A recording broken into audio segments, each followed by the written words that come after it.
La Terre n'est pas un lieu sûr sur le plan astronomique. Je ne parle pas là de l'influence évidemment humaine, la pollution, tous ces trucs-là.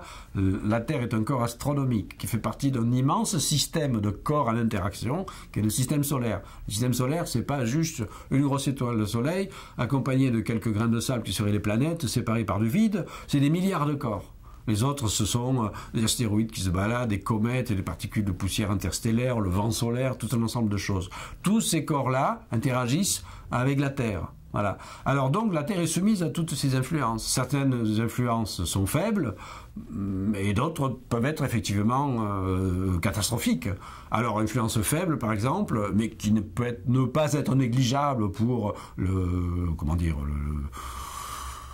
confort humain, par exemple la civilisation, c'est le vent solaire. Si vous avez par exemple des grosses bouffées de vent solaire plus importantes, parce qu'il y a des éruptions solaires, une activité solaire plus importante, ben vous pouvez avoir des perturbations dans les télécommunications. Tout simplement parce que l'atmosphère de la Terre, et notamment ce qui protège la Terre, le champ magnétique qui protège la Terre de toutes les influences, est perturbé par un afflux de particules électrisées venant du Soleil, et il peut y avoir quelques problèmes dans les télécommunications.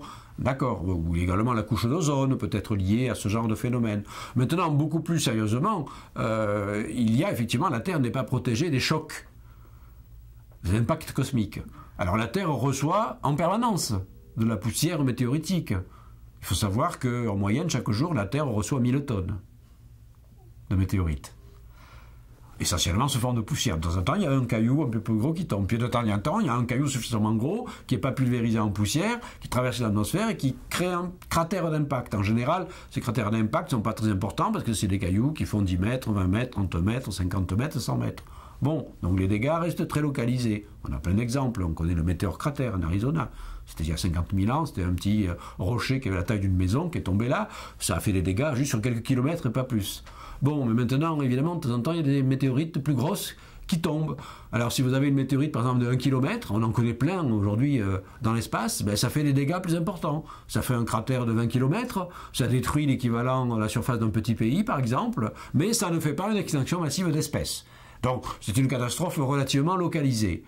Rassurons-nous, on sait que statistiquement, les fréquences moyennes de collision avec ce type d'objet d'1 km, c'est à peu près tous les millions d'années.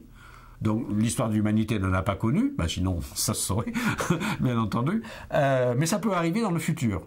Alors là, je rassure tout de suite ceux qui pourraient être inquiets. On a des systèmes de surveillance télescopique qui essaient de repérer des astéroïdes potentiellement dangereux et d'éventuelles parades que l'on pourrait mettre en œuvre si des corps nous menaçaient. On sait par exemple qu'il y a un astéroïde qui s'appelle Apophis, qui mesure 400 mètres, qui va venir frôler la Terre en 2036.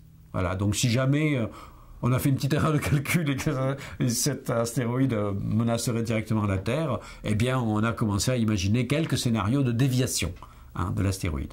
Et puis pour finir ce chapitre-là, vous savez sans doute que la Terre a connu des épisodes d'extinction massive d'espèces, au moins 5 dans son histoire.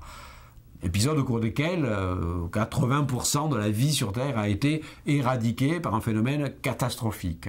Eh bien, il est aujourd'hui quasiment certain que au moins une de ces extinctions, la dernière en date, 65 millions d'années, celle qui a détruit notamment les dinosaures, et probablement quelques autres plus anciennes, sont dues à des impacts cosmiques, mais cette fois-ci de corps très très gros, de plus de 10 km de diamètre, qui eux provoque tellement de dégâts, de poussière injectée dans l'atmosphère, etc., qu'effectivement ça fait une catastrophe écologique à l'échelle mondiale et que ça peut faire une extinction massive d'espèces.